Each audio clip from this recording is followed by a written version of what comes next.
So I'm just trying to advocate on online here for casinos to offer sit and go, one table sit and goes, and various levels and in tournaments with various levels with bounty structures. Like they speed up tournaments and people go in for the kill against their opponents rather than trying to grind them down slowly because they have that financial reward, right? And that being said, when you have financial reward, then when people are making money, they're winning, right? So they're more likely to continue to play, right? So and the best thing about the bounty structure is that you don't need to finish in the prize money to end up being a winner, especially for tournaments, right? You could like especially during registration, right? Like if there's a late registration, you could possibly win enough in bounties that if you get busted, you could still re-enter in the tournament and continue playing, right? Especially if you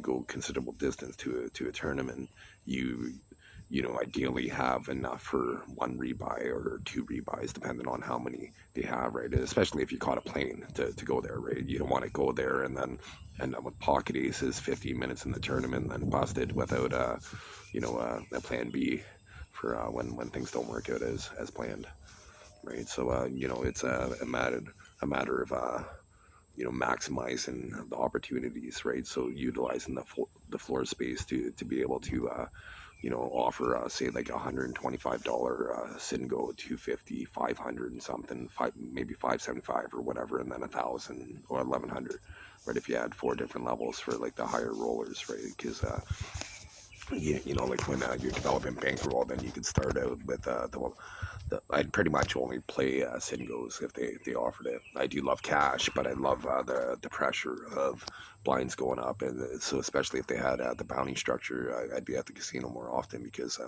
online, every opportunity I have to play a bounty tournament, I look forward to those moments more than any other tournament.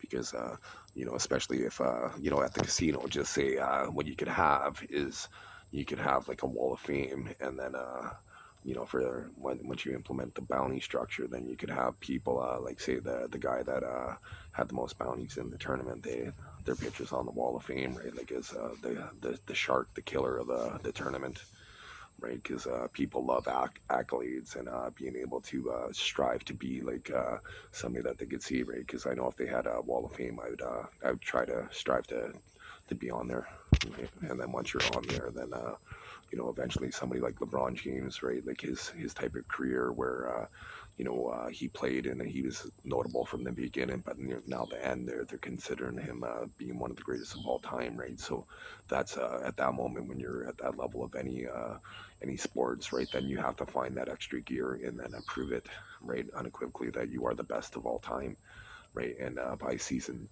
the initiative, right? So once your peers consider you to be such an individual, you have to grind and rise and never stop shining.